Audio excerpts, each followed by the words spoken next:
La caja que no debía llegar. Me llamo Mauro, y en 2019 trabajé como repartidor nocturno en una planta de Bimbo en las afueras de Torreón. Mi turno empezaba cuando la ciudad ya estaba dormida, cargando pan dulce, bollería y cajas de producto para tiendas que abrían antes del amanecer. Siempre pensé que el trabajo más pesado era el cansancio, hasta aquella madrugada en que entendí que dentro de una fábrica también puede esconderse algo podrido. Me basé en el ambiente de turno nocturno, sospechas internas y productos contaminados. Esa noche todo olía normal, pan caliente, cartón húmedo y grasa de máquina. Pero había un silencio raro entre los compañeros. Nadie bromeaba. Nadie se quejaba. Solo cargaban las cajas como si quisieran terminar rápido y salir vivos. A mí me tocó la ruta 14, hacia Gómez Palacio.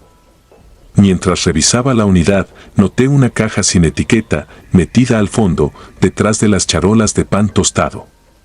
Pesaba más que las demás. La abrí apenas un poco, pensando que era producto mal acomodado, y vi sobres Manila envueltos en plástico negro. No era mercancía. Adentro había fotos, copias de credenciales, listas de nombres y recibos con cantidades enormes. En una hoja venía escrito el nombre de Ernesto Salvatierra, mi supervisor, junto a direcciones de tiendas y horarios de entrega. Sentí frío en el estómago. No era un error. Esa caja estaba escondida para viajar conmigo. La cerré de inmediato. Cuando levanté la vista, Julián, el encargado de andén, me observaba desde la entrada. No dijo nada. Solo sonrió, como si ya supiera que yo la había abierto. Salí manejando con las manos sudadas. A los 10 minutos, una camioneta negra apareció detrás de mí. No me rebasaba. No se alejaba. Cada vez que daba vuelta, seguía ahí. Intenté llamar a Ernesto, pero el teléfono no tenía señal. Después vi un mensaje suyo que llegó tarde, como si hubiera estado atorado desde antes. No abras la caja. Entrégala y vuelve. Se me secó la boca. En la primera tienda, bajé las cajas normales, pero dejé la extra escondida. La camioneta se estacionó al otro lado de la calle. 2 hombres bajaron. No parecían clientes ni trabajadores. Uno de ellos miró directo a mi unidad y después hizo una llamada. Manejé sin terminar la ruta. Tomé un camino de terracería rumbo a un viejo almacén abandonado de la empresa, donde antes guardaban unidades descompuestas. Pensé en dejar ahí la caja y desaparecer. Pero cuando llegué, la puerta del almacén estaba abierta. Adentro olía a pan viejo y humedad. Había charolas oxidadas, uniformes tirados y cajas apiladas con fechas de años anteriores. Al fondo escuché un golpe metálico. Luego otro. Como si alguien estuviera moviéndose entre los racks. Dejé la caja en el suelo y retrocedí. Entonces una voz salió de la oscuridad. Ya era hora, Mauro. Era Ernesto. Apareció con el uniforme impecable, pero tenía sangre seca en el cuello. No parecía asustado. Parecía cansado de fingir. Me dijo que esa caja no debía verla nadie, que la empresa no era el problema, sino la gente que usaba las rutas para mover cosas. Me habló tranquilo, como si me explicara un cambio de horario. Luego vi detrás de él a Julián, con una llave inglesa en la mano. Quise correr, pero la camioneta negra ya estaba afuera. Ernesto abrió la caja y revisó los sobres. Después frunció el ceño. Falta uno, dijo. Yo no entendí hasta que sentí el sobre doblado dentro de mi chamarra. Lo había tomado sin darme cuenta cuando abrí la caja en la planta. Julián lo notó. Corrí hacia los racks, entre cajas vacías y olor a moho. Escuché pasos detrás de mí. No gritos. No amenazas. Solo pasos rápidos y seguros. Eso fue lo peor, sabían que no tenía salida. Me escondí dentro de una unidad vieja. Aguanté la respiración mientras Julián pasaba junto a la puerta. Entonces vi algo pegado al parabrisas, una foto mía, tomada esa misma noche, cargando la camioneta. Debajo decía: reemplazo aprobado. No querían asustarme. Querían ocupar mi lugar. Logré escapar por una ventana rota y corrí hasta la carretera. Un tráiler me levantó al amanecer. Fui a la policía con el sobre, pero cuando revisaron la planta, Ernesto seguía ahí, trabajando normal. Julián también. Nadie encontró la caja. Nadie encontró el almacén abierto. A los 3 días renuncié. Nunca volví a repartir pan. Pero cada vez que veo una camioneta de Bimbo pasar de madrugada, reviso quién maneja. Porque una noche, meses después, vi una unidad detenerse frente a mi casa. El chofer llevaba mi antiguo uniforme. Y tenía mi cara.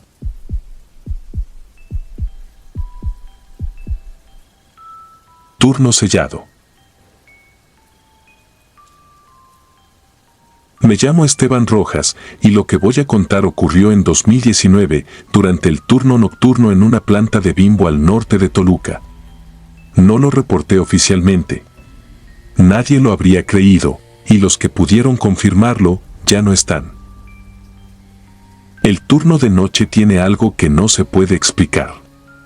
No es solo el cansancio ni el silencio parcial entre máquinas, es una sensación constante de que la planta no descansa, solo cambia de forma. Yo me encargaba de validar salidas de producto, revisar lotes y liberar cargas para distribución. Rutina mecánica. Segura. Predecible. Hasta el lote 13B. Lo detecté por un desfase en el sistema. Una tarima marcada como completa, pero con un peso irregular. Bajé la caja superior para inspeccionarla.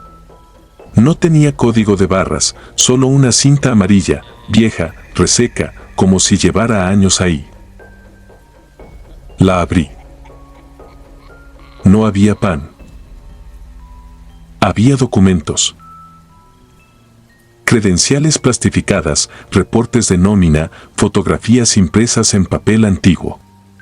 Todo pertenecía a la planta, pero con fechas que no coincidían con ningún registro digital. La más reciente marcaba 1994. En varias fotos aparecía el mismo hombre, uniforme blanco, gorra baja, rostro serio, siempre al fondo, como si no quisiera ser parte de la escena pero tampoco pudiera salir de ella. Entre los papeles encontré una credencial. Mi nombre. Mi foto, pero no era una foto que yo recordara haber tomado.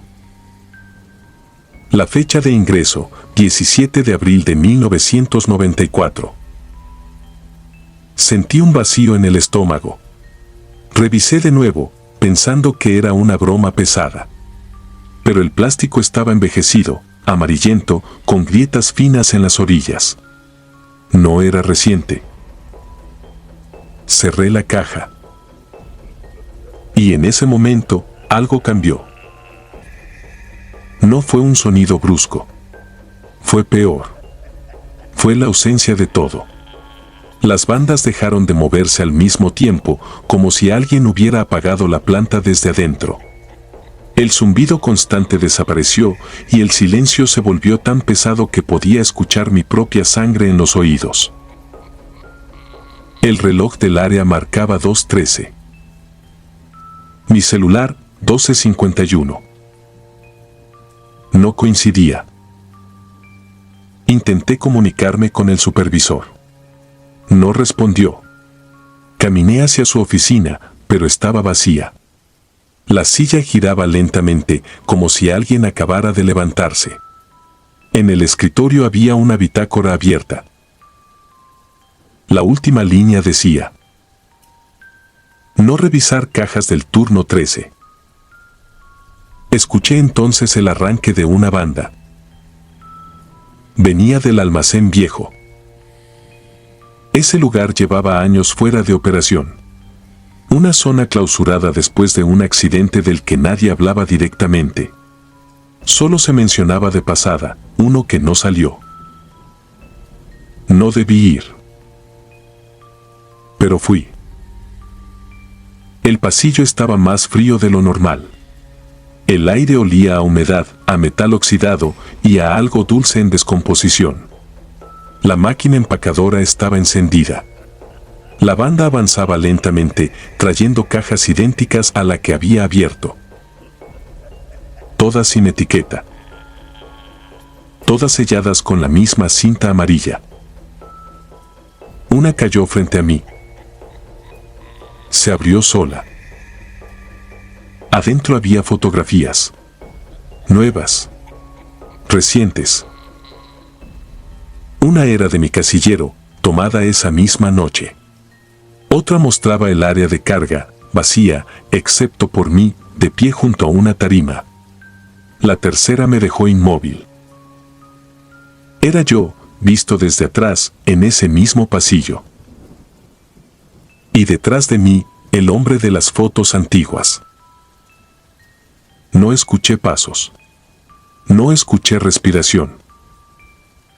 Pero supe que estaba ahí. Porque la banda se detuvo. Y el silencio volvió. No quise voltear, pero algo me obligó. No fue valentía. Fue como si mi cuerpo ya no me perteneciera. Ahí estaba. Más alto de lo que parecía en las fotos. El uniforme desgastado, pegado al cuerpo como si hubiera sido aplastado durante años. El rostro no era un rostro completo. Estaba hundido de un lado, como si una presión enorme lo hubiera deformado. Sus ojos no parpadeaban. Y me estaba mirando como si me reconociera. Intenté retroceder, pero mi pie chocó con otra caja. Al caer, se abrió. Dentro había una credencial nueva. No envejecida. Reciente. Mi nombre. Mi foto, tomada hacía segundos. Fecha de baja. Esa misma noche. Corrí. No recuerdo el trayecto completo. Solo fragmentos, puertas cerrándose solas, luces apagándose a mi paso, el sonido de algo arrastrándose detrás de mí, siempre a la misma distancia. No corría más rápido, no corría más lento. Solo me seguía. Cuando llegué al área de hornos, el vidrio reflejaba todo. Menos a mí. En el reflejo, quien corría era él. Y yo caminaba detrás. Me encerré en el baño. Bloqueé la puerta. Llamé a mi esposa. Contestaron. Pero no era su voz. Era la mía. No debiste abrirla, dijo. Ahora el turno es tuyo. La llamada se cortó. Cuando los guardias me encontraron al amanecer, estaba sentado en el suelo, cubierto de harina, con las manos temblando. Dijeron que nunca hubo fallas, que la planta trabajó normal toda la noche. Las cámaras mostraban algo distinto. Yo entrando al almacén viejo y nunca saliendo. Renuncié ese mismo día. Pensé que había terminado. Pero no. Hace 2 semanas, un excompañero me llamó. Encontraron otra caja en el lote nocturno. Sin etiqueta. Cinta amarilla. Adentro había documentos antiguos y uno reciente. Una credencial. Mi credencial. Pero la foto no era actual. Era de esa noche. Con el uniforme puesto. De pie en el almacén viejo. Y detrás de mí no había nadie. Porque ahora, el que aparece al fondo, soy yo. Y abajo, escrito a mano en la bitácora que venía dentro. Turno reasignado. Suscribirte y darle like ayuda mucho a este canal. Si ya has escuchado mi contenido antes, te ha gustado y estás disfrutando lo que escuchas en este sector, te agradeceré que presiones el botón de suscribirse. Sin más interrupciones, continuamos. Turno nocturno. Mi nombre es Julián Ortega y durante 13 años trabajé en el turno nocturno de una planta de Bimbo en el norte de Guanajuato. Entraba a las 10 en punto, cuando la mayoría de la ciudad ya dormía, y salía poco antes del amanecer, con el cuerpo impregnado de ese olor dulce, artificial, que parecía quedarse pegado incluso en la garganta. Al principio, uno se acostumbra. El ruido constante de las máquinas, el rechinar de las bandas transportadoras, los golpes secos de las empacadoras sellando bolsas. Todo se vuelve rutina. Pero hay algo que nadie te dice: las fábricas, de noche, no son iguales. Respiran distinto. Hay zonas donde el sonido cambia, donde el eco tarda un segundo más en regresar, donde sientes que no estás solo, aunque no veas a nadie. La línea 7 era una de esas zonas. Oficialmente estaba fuera de servicio desde hacía años. Decían que era por fallas mecánicas, que repararla costaba demasiado. Pero entre los veteranos corría otra historia: un operador llamado Efraín murió ahí dentro, prensado durante un arranque fantasma. La máquina se encendió sin energía, sin sistema activo, sin razón. Nunca se investigó a fondo. Solo la sellaron y la dejaron ahí. Todo cambió cuando llegó Ramiro. Era joven, pero no inexperto. Se movía con una seguridad que no correspondía a alguien nuevo. Observaba más de lo que hablaba, pero cuando hablaba, incomodaba. En los descansos soltaba frases que parecían bromas, pero no lo eran. Las máquinas no fallan, me dijo una noche, sin mirarme. Solo obedecen mal a la persona correcta. No supe qué responder. Días después, desapareció don Mateo. Nadie lo dijo en voz alta, pero todos sabíamos que algo estaba mal. Mateo no era de los que renuncian. Su casillero seguía intacto, su termo con café aún estaba caliente cuando lo encontramos. El supervisor insistió en que se fue sin avisar. Ramiro solo sonrió cuando pregunté por él. A veces la gente encuentra su lugar, dijo. Aunque no quiera. A partir de ahí, todo empezó a torcerse. Herramientas que cambiaban de sitio, sensores desactivados sin registro, cajas con códigos alterados. Y siempre, de alguna forma, las fallas terminaban vinculadas a mí. Una madrugada encontré mi gafete dentro del tablero eléctrico de la línea 7. Esa misma noche, escuché algo. Un golpe seco. Venía de la línea muerta. Me acerqué con la linterna del celular. El polvo seguía intacto, excepto por una marca reciente sobre la banda. Y en medio había una bolsa de pan. La tomé. Estaba caliente. No tibia. Caliente, como recién salida del horno. El código de producción indicaba esa misma hora. Sentí un frío extraño en la espalda, algo que no tenía que ver con la temperatura. Fui con el supervisor. Me ignoró. Dijo que estaba sugestionado, que dejara de buscar problemas. Pero cuando salí de la oficina, Ramiro estaba afuera, apoyado en la pared. Sonriendo. Hay cosas que no deberías tocar, susurró. Esa noche casi no pude trabajar. Sentía que algo me seguía. No pasos, no sombras, algo peor, una presencia que no necesitaba moverse para estar cerca. Y entonces llegó el apagón. No hubo aviso. Todo se apagó de golpe. El ruido cesó. Y el silencio fue insoportable. No era un silencio normal. Era denso, como si el aire se hubiera vuelto más pesado. Como si algo estuviera esperando. Encendí la linterna. Y lo vi. Ramiro estaba al fondo del pasillo, sosteniendo una llave inglesa. No caminaba hacia mí.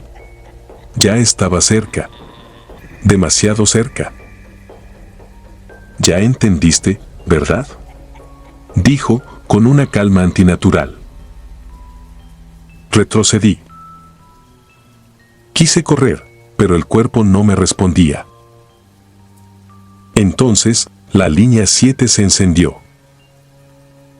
No hubo electricidad en el resto de la planta. Solo esa máquina. El sonido fue brutal. Un rugido metálico, profundo, como si algo despertara después de años de estar contenido. Las bandas comenzaron a moverse con violencia, escupiendo polvo y residuos acumulados. Y luego, los paquetes. Salían uno tras otro.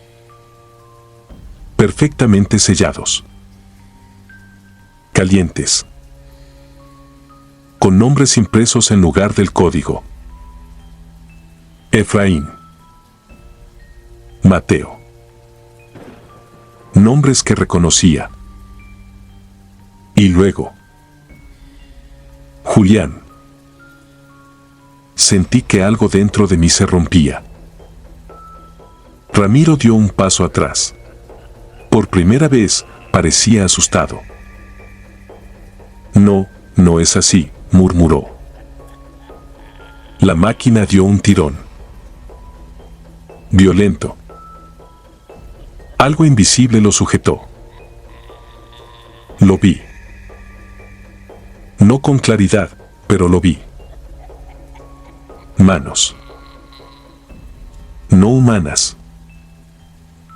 Oscuras, deformes, saliendo entre los rodillos. Lo arrastraron. Ramiro gritó, pero su voz se deshizo entre el estruendo metálico. Sus uñas dejaron marcas en el piso mientras intentaba resistirse. Luego, nada. Silencio. La máquina siguió funcionando. Un nuevo paquete salió. Ramiro. Con fecha de caducidad, ese mismo turno. Quise huir. Pero la banda se detuvo frente a mí. Otro paquete avanzó lentamente. Lo tomé sin querer. Tenía mi nombre. Pero la fecha no era futura. Era de hacía años. El año del accidente de Efraín. No entendí al principio. Hasta que vi mi reflejo en el plástico. No era yo. Era él. Entonces recordé. El ruido. El tirón. El dolor. Yo no había sobrevivido. Nunca. La fábrica nunca dejó de producir. Solo cambió lo que empacaba. Ahora entiendo por qué el pan siempre está caliente, incluso en la línea muerta. Porque no se hace con harina. Se hace con nosotros.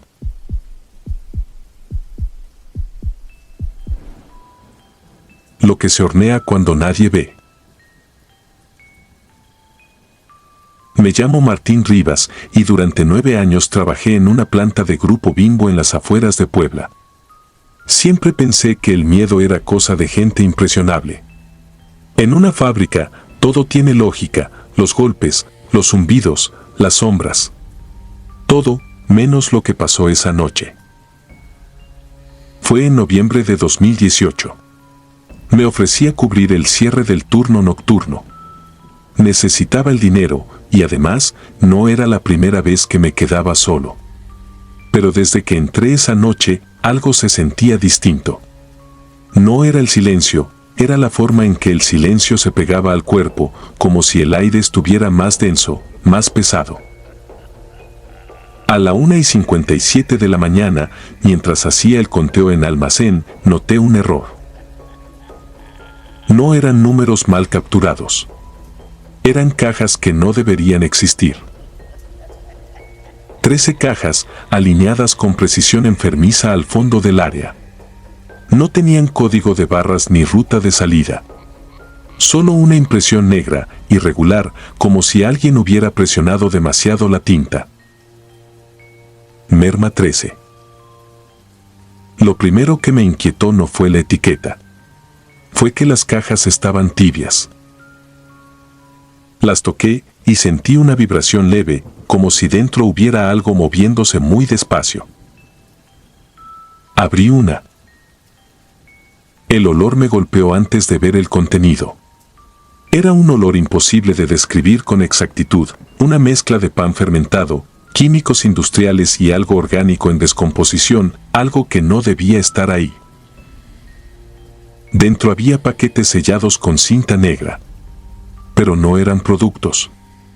Eran formas irregulares, blandas, como si alguien hubiera comprimido algo vivo hasta deformarlo. Entre los paquetes encontré una credencial. El plástico estaba opaco, envejecido. Raúl Benítez. Fecha de ingreso, 1992. Sin fecha de salida. Pero la foto estaba húmeda.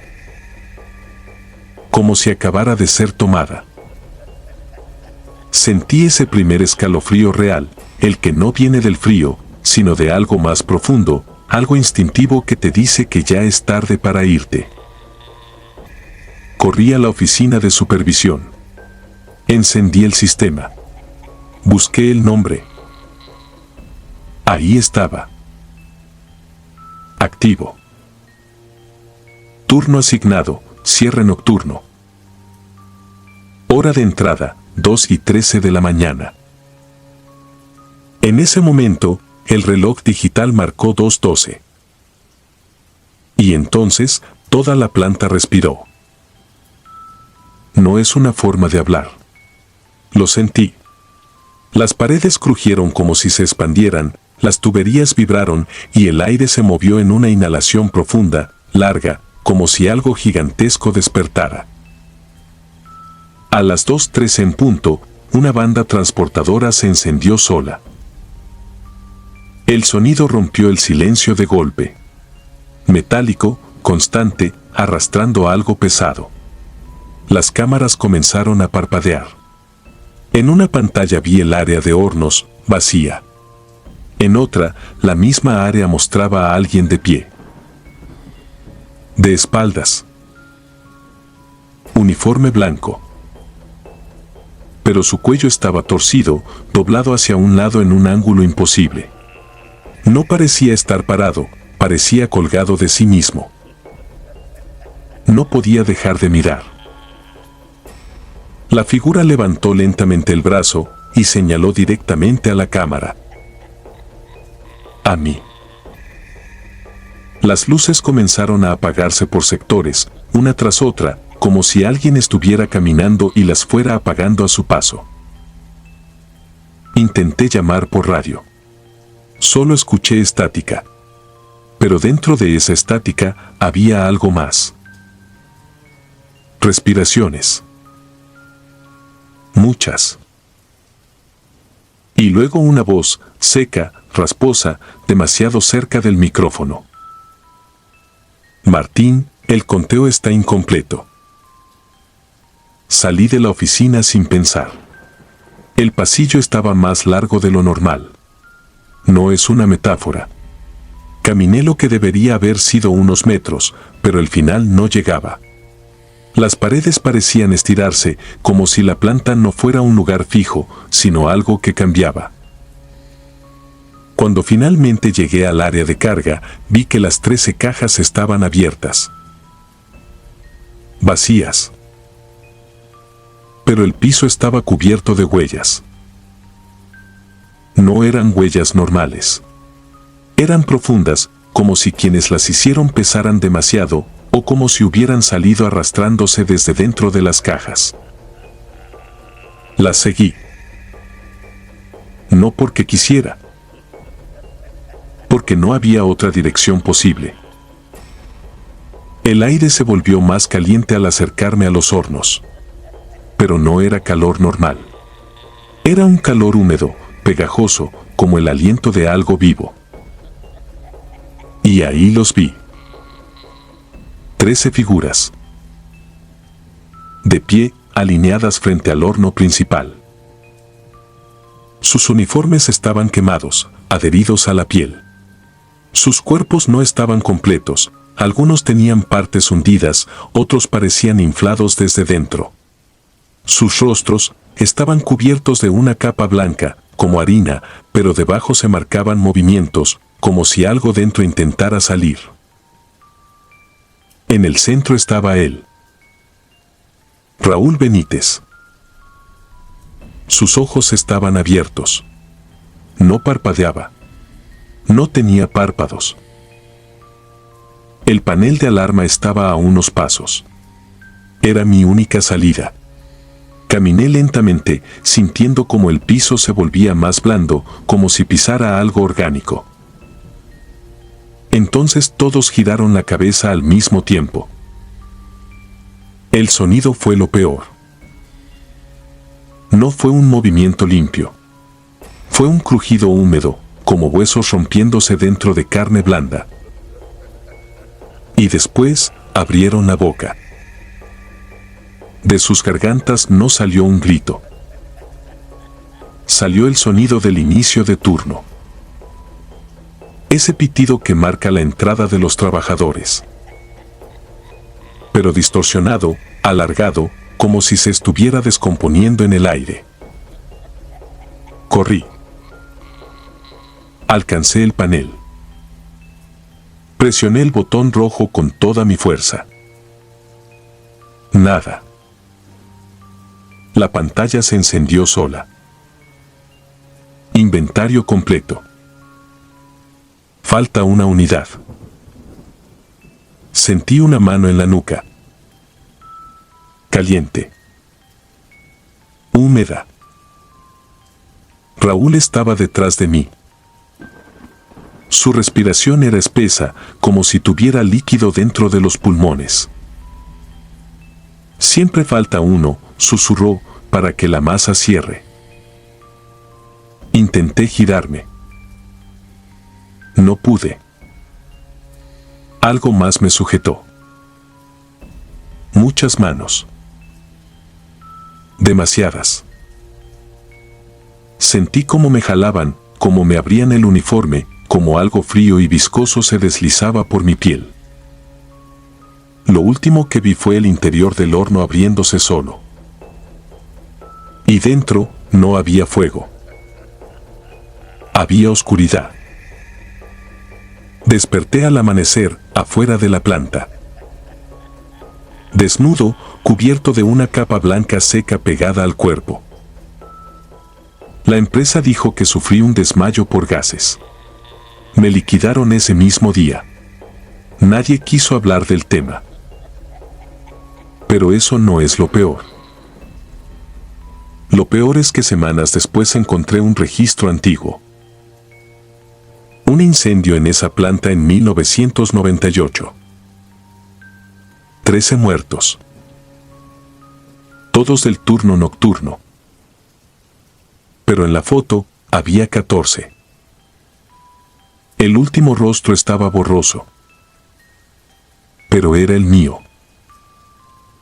Desde entonces, cada madrugada a las 2:13, siento el calor. No importa dónde esté. Y a veces, cuando paso frente a una panadería, juro que puedo escuchar, muy bajo, el conteo. Y sé que en algún lugar, en esa planta, ya no falta nadie.